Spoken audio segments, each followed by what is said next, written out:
All right, let's set up the fog tile type. We're going to go to tile default set and down to fog of war.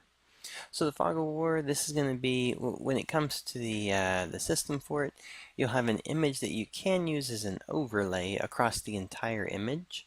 So if you wanted to have some type of particular look to the image, and then you can have a thumbnail that'll show up inside of the GUI part.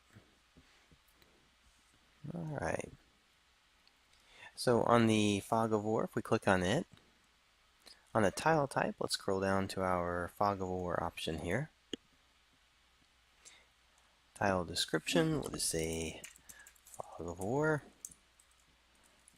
And actually we'll use the same thing for the description and the name.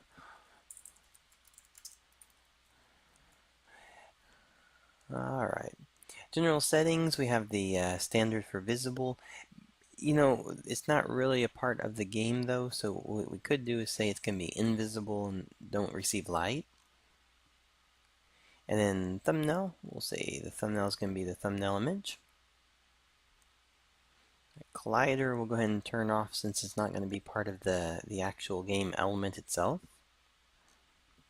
Alright, so we're going to scroll down. So part of the default for all tiles, there is a fog of war unit and a hide. This is for any tile that's going to be a part of the fog of war system. Now, the fog of war itself, though, has a set of properties that are just for it. So we'll go down to those properties.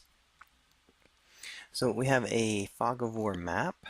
Now, the map is saying across the entire image, we have a few options here. One is the resolution. So this means 128 when it comes to the size, the map size, so pixel size. How big do you want the initial image to be made? There is a map scale, so we're going to say 128 by 128, and then we're going to say the scale size is 10. Now, if you go lower on this one, you're going to have more of a pixelated image. If you go higher, you're going to have more of a smooth, blurry look to it. The default settings are pretty good to start with, and then from there you can adjust how you want it to go. Typically, the map offset at 0, 0 is fine, but what you may find from it is that the if you place your fog of war somewhere in the scene and you want it to be offset from it, then in the build game editor side, test it back and forth, find out where you want it, and then update the values for it appropriately. The scale size as well is if you're not doing a full screen area, then you may want to say change this to a larger image or a smaller based on the size of the map you're doing. This can be per room. You could place one just in a room, or you could place one across an entire scene. So it just depends on how you want to, how large you want to make it.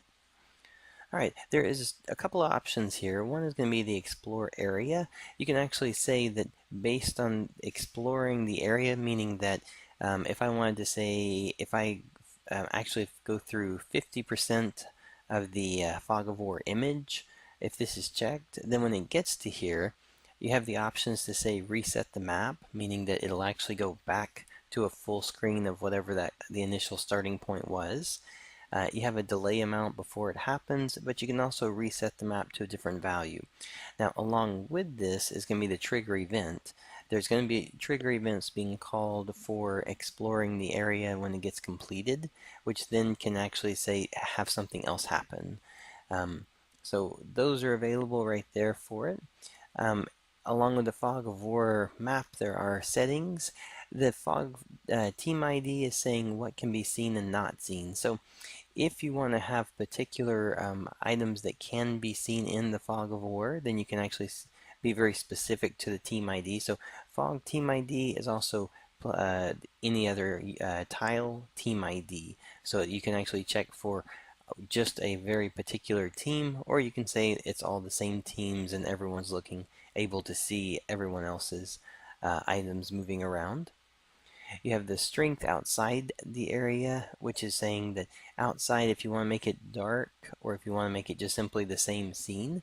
So usually if you're doing a fog that is like indoors, like it's just part of a room, then you don't really want to have the strength outside the area darker. You just want it at 0 because you're looking for just the inside room, not for everything. The amount left behind is saying how much is left in the texture. So we're saying 50% of what was originally there is left. You can also say it goes straight back to black, so it's more like if you were doing a really dark scene, you could have it where it just constantly looks like you're in the dark.